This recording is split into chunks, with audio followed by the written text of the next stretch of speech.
Okay, I hope you had fun doing those sentences. Now I'm going to go over them with you. So pay very careful attention. Anything that you got incorrect, make sure that you change it. If you can't figure out what you did wrong or why my way is correct and yours is wrong, please email me. Ask the question. I'll respond to you as best as we can. Maybe it'll work its way into the next video that I make. But let's go through these now. Alright, the first one we did yesterday, so I'm not going to waste time doing that now. The second one, number 2. The captain of the crew stepped into the light. Alright, we're talking about the captain. What did the captain do? He stepped.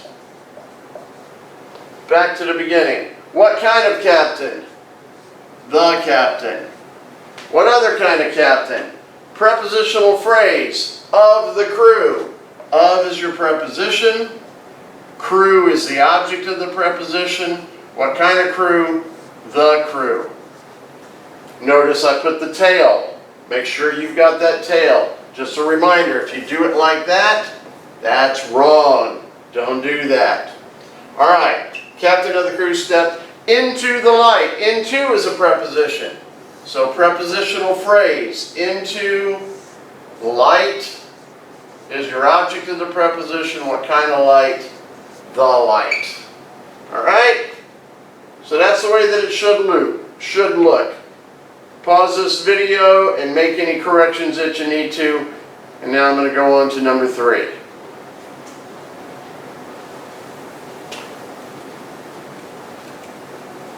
Alright, number 3. The rest of the day passed quickly and pleasantly. We are not talking about the day. And there's 2 reasons why. First of all, common sense. We're talking about the rest of the day. But, grammatically speaking, the rule is prepositional phrase cannot be the subject. Of the day is a prepositional phrase, so day can't be the subject. The rest of the day passed quickly and pleasantly. We're talking about rest. What did it do? It passed. Back to the beginning. The rest, prepositional phrase, of day. What kind of day? The day. And it passed quickly and pleasantly. 2 words that end in ly. Ly means adverb. It passed quickly, passed pleasantly, and we have a conjunction, and it joins these 2 adverbs, so we put it there. You do not need the double prong for this. Double prongs are only for nouns and verbs, but you do need the dotted line. Okay? Pause the video, make your corrections on your paper. If you got any questions for me, email them to me. I'll do what I can. Alright, let's take a look at number 4.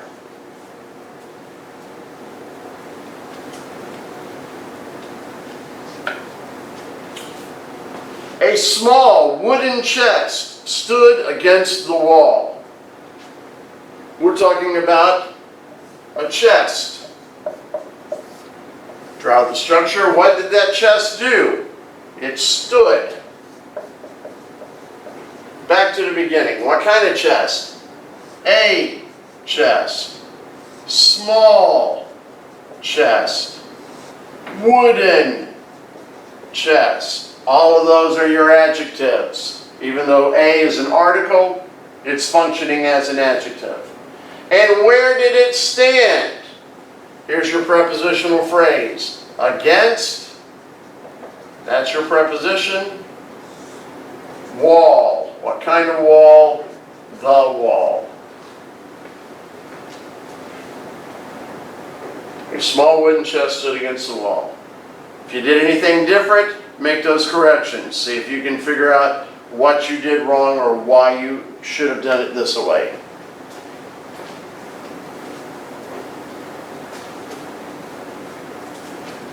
Alright, number five 5 is a throwback to something really obscure that you learned several weeks ago. So I am not worried that any of you forgot about the understood you. The sentence reads, come and sit beside me. But it's understood that we're saying, you come and sit beside me. But we're not going to add the word you, we're going to use X. This is nothing new, but I'm sure some of you have forgotten about it. So the X stands for you. And what is it that I want you to do? I want you to, let me shorten this up a little bit. I want you to do two things. I want you to come and sit beside me. Now we use the double prong. You dotted line for your conjunction. Come and sit. Now, those of you that got this part right, I'm wondering if any of you put beside me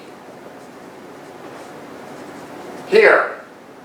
If you did, it's kind of right, but it's also kind of wrong, because the prepositional phrase beside me needs to modify both of these, because I want you to come beside me and I want you to sit beside me. So to make beside me modify both of those,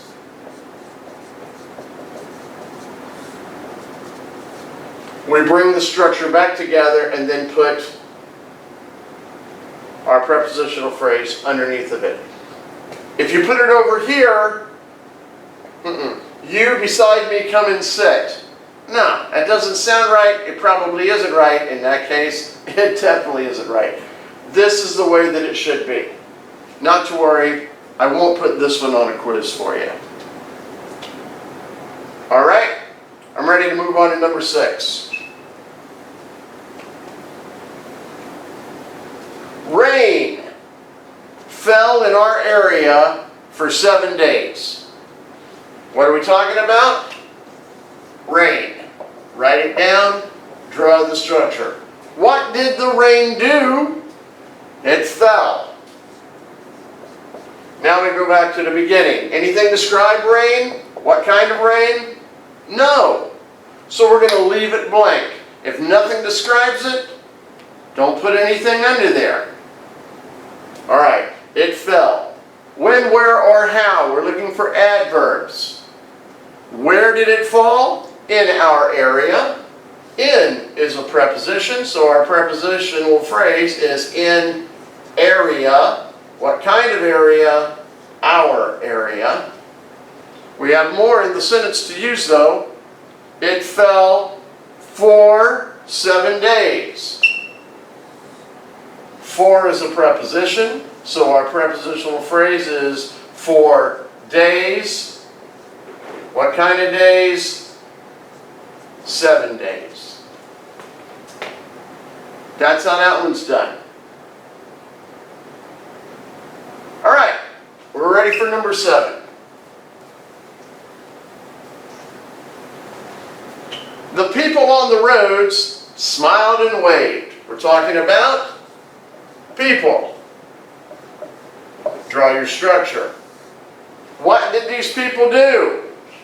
They did two things. They smiled and they waved. So we're going to draw the double prong structure. People smiled and waved. Back to the beginning. What kind of people? The people. What other kind of people?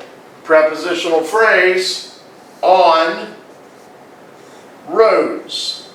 What kind of roads? The roads. That's everything. That's how it should look.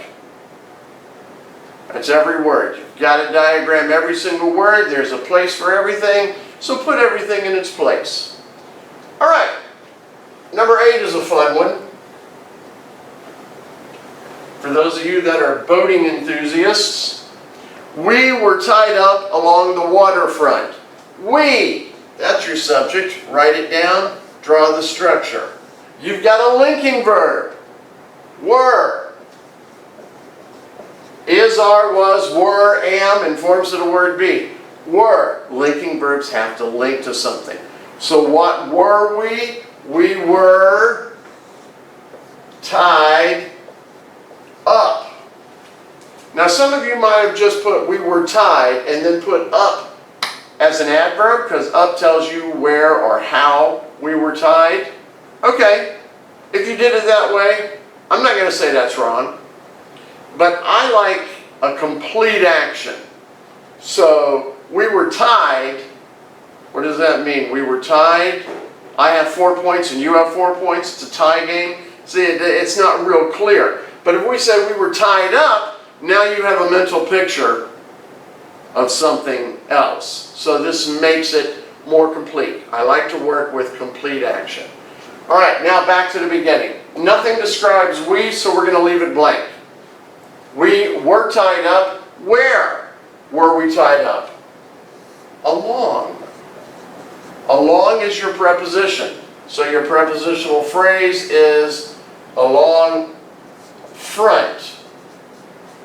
What kind of front? The front. What other kind of front? Water front. That's how that one should look.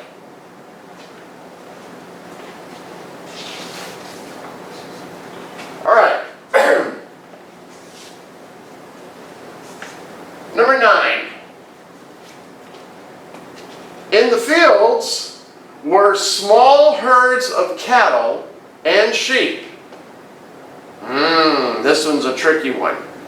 In the fields were small herds of cattle and sheep. Now I bet some of you put fields as your subject, but we're not talking about fields. Besides, in the fields is a prepositional phrase, so that can't be the subject. What is it that we're talking about? Use your common sense. In the fields were small herds of cattle and sheep. We're talking about herds.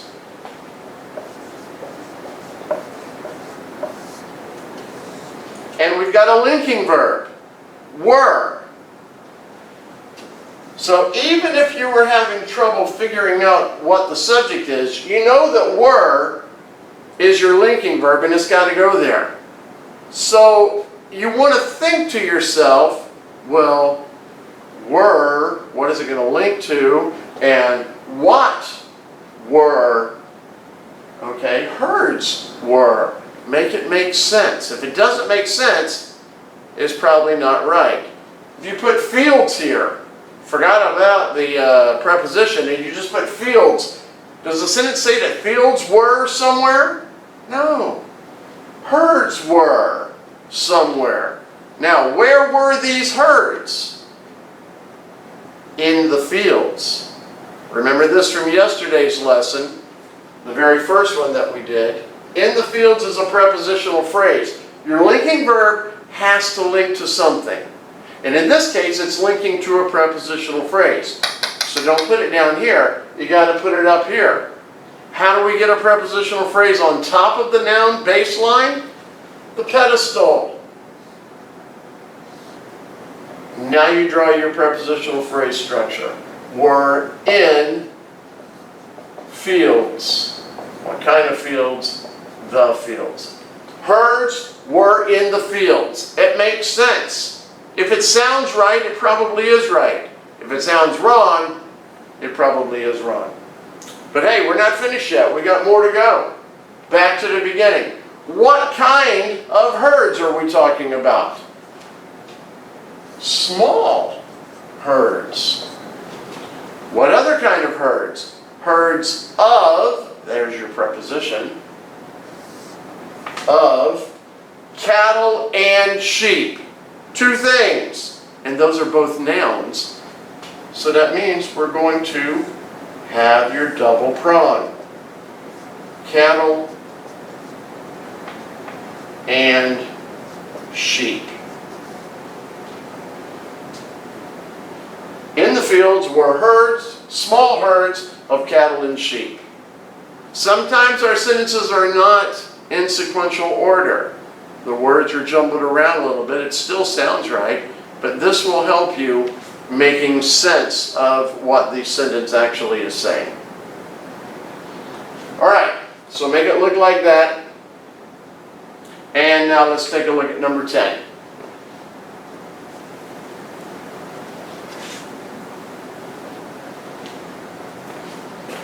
The rain was coming down in sheets.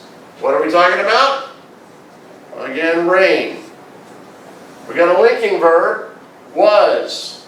Linking verb needs to link to something. So the rain was coming down. And again, you want to think in terms of the complete action. If we just said was coming, oh, I see storm clouds are brewing over there. The rain's coming, maybe in a couple of hours or a couple of days. But that's not what the sentence says. It was coming down in sheets, which means, man, it's a downpour. So you want to have the complete action. Coming down. Now back to the beginning. What kind of rain? The rain.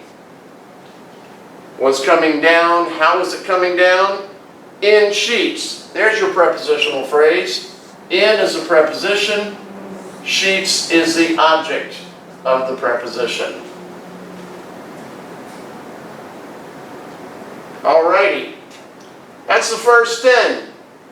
Make sure that you study those so that you have the correct versions and you're ready for your quiz. Okay, now it's time to take the quiz. So, print up a copy of the quiz that I have attached. Do those diagrams. I'm trusting you not to cheat. And then we'll see where we go from there. Once you finish the quiz, your assignment for today, I have also attached a vocabulary assignment. Here's how we're going to do vocabulary. There are 10 vocabulary words. Each week you'll get an additional 10. You are to write at least one definition. Most words have more than one definition. The more that you write down, the smarter you're going to be. The more information you'll learn. Okay? But you need to write at least one definition and then use the word in a sentence. Do that for all 10 of those. Have a good day.